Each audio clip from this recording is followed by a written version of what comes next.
Nacieron para ser contadas, hechas de pasión, armadas de razón, tejidas de sueños. Con sangre relatan lo que aún no han podido arrebatarnos. Nos construyen, nos impulsan. Relatos que son memoria de un tiempo que es presente, de un tiempo que es ayer y es ahora. Historias de revolución. Historias de revolución.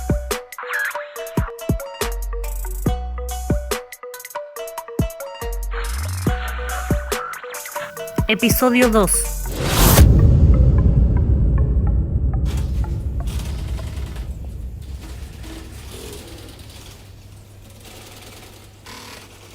Una simple historia donde aparece el PRT y Montoneros, ambos en un destino común ligado a la prensa revolucionaria.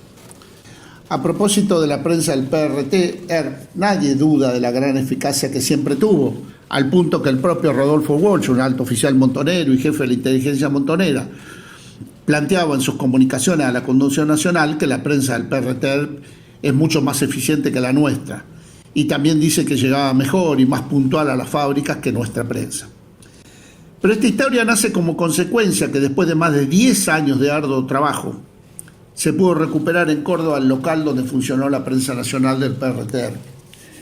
Los artífices de esta recuperación fueron dos ex militantes de Córdoba, el muy querido vasco Carlos Orzaucoa y el negro Salvadeo. Los dos nos pidieron a dos ex militantes montoneros una reunión, donde nos adelantaron que querían hablar de la casa donde funcionó la imprenta del PRT. Estuvimos el Pelado Perdía y yo. Nos juntamos los cuatro. Había otras compañeras de la gremial, así que y fue una linda reunión. Los cuatro somos amigos de hace muchos años. Entre charlas, mate, típicas bromas de viejos de esos años, anécdotas, el vasco nos empieza a contar una historia que la verdad que nos dejó helados al final, ¿no? Y también a las jóvenes colegas que estaban ahí escuchando en silencio desde la otra punta de la oficina. Nos cuenta que él estuvo en contacto y tuvo responsabilidad sobre esa casa donde funcionó la imprenta nacional del PRT en Córdoba.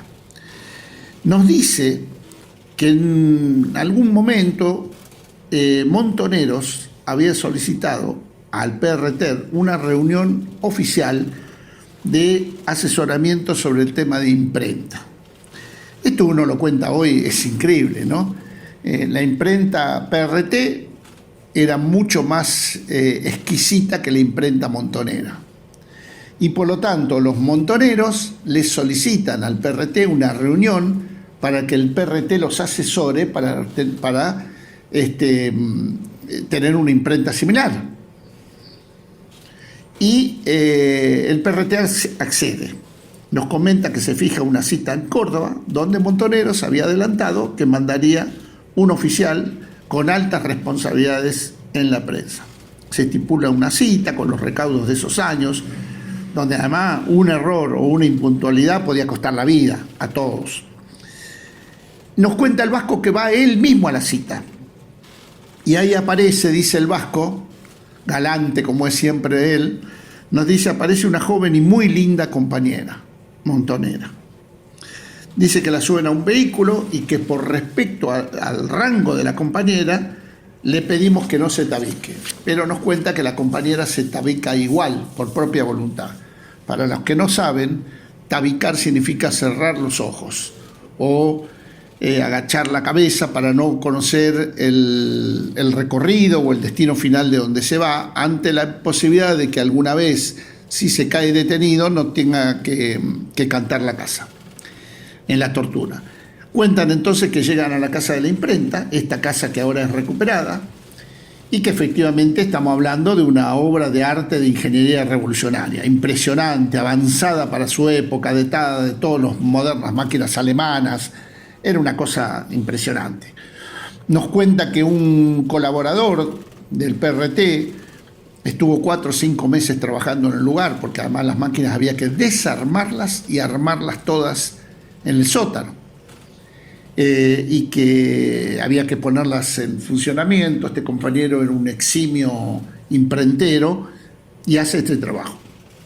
Todos escuchábamos en silencio al Vasco, que cuenta que llevaron a la compañera montonera al sótano, donde están las máquinas, las recibieron varios compañeros del PRT, todos en formación militar, que se izaron las banderas de ambas organizaciones y que fue la compañera la que dio orden de romper filas.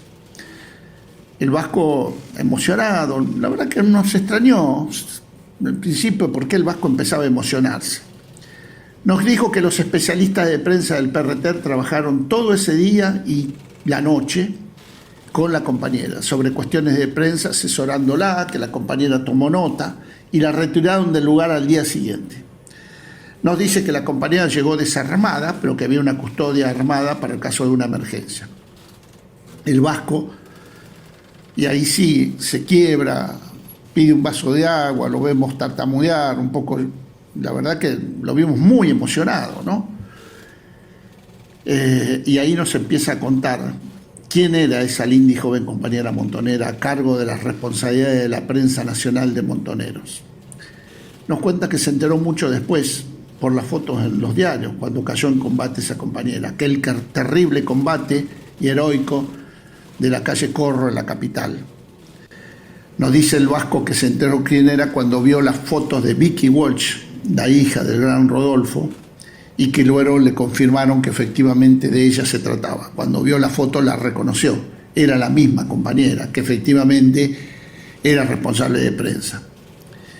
Mucho más tarde se enteró cómo fue aquel famoso duro enfrentamiento con los helicópteros artillados sobrevolando la casa de la calle Corro, los FAP, los FAL, que habla Rodolfo, y aquella famosa frase de Vicky antes de morir cuando dijo: ustedes no nos matan, nosotros elegimos morir. Pero eso es otra historia. Y la narración del querido Vasco nos emocionó un ratito. Luego seguimos con lo nuestro, con el objeto de la reunión que nos pidieron. Y así nomás fue esta historia que les narro, queridos compañeros. Un abrazo revolucionario. Soy Eduardo el Negro Soares.